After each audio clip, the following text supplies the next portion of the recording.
Een grote doorbraak hadden ze met Dead Letters, maar nu is de Rasmus terug met een 6e studioalbum dat heet Hide from the Sun. Bij mij zit Laurie. Hi Laurie.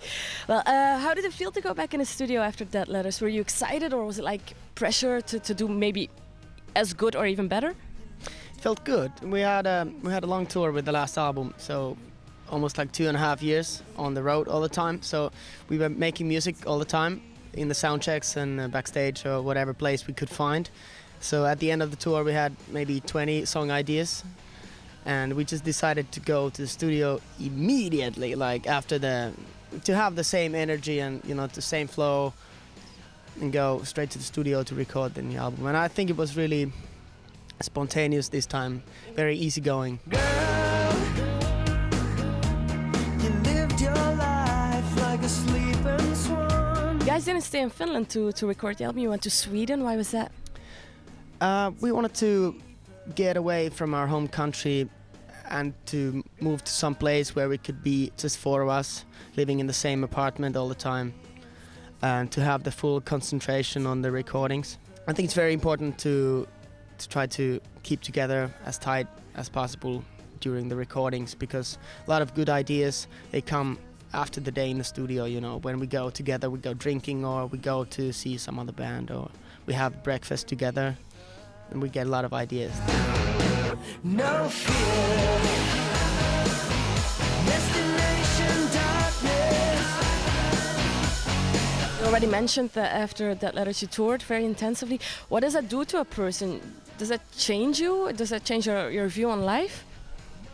Yeah, it does change you. At least in my case, I felt that I became a little bit more sensitive to a lot of things, and I became a bit more fragile, or just reacting more on a lot of things. Maybe because of being a little bit tired all the time, but also being happy all the time. I think it's the most beautiful emotion you can have, because it's sort of like sad, you're missing home, but still you're very happy to be here in Belgium to play the show, and everything is like mixed up. And I think it's very good for the inspiration also to write songs about those emotions. Isn't it like when you're on the road you miss home, but when you're home you miss being on the road? Yeah, you get it right. Yeah.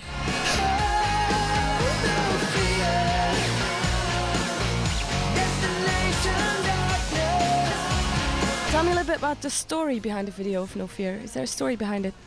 It's about this person, this girl who's on her way to the unknown, not knowing what's going to happen the next moment. And in the video she's sleepwalking all the way through the video, and I could kind of feel that I'm doing myself the same thing, I'm living this crazy dream right now, and I'm not really sure what's going to happen tomorrow, and the future is kind of dark and unknown, so there's a lot of things to discover, and I still feel that I'm very much on my way to somewhere. Rain falls down from the northern skies like poisoned knives with no mercy. You guys have been playing together since high school for more than 10 years now. Is that important for a band to grow and to be able to experience all of that before getting that big breakthrough? Of course, the history is very important for us. I mean, it has brought us very tightly together, and the first 8 years that we basically played in Finland only, and it was a really great, like, rock and roll high school for us to be learning things and to be winning together and to be very disappointed together, but all the time being very tightly together. And I think the history is one of the biggest strength of our band. No fear.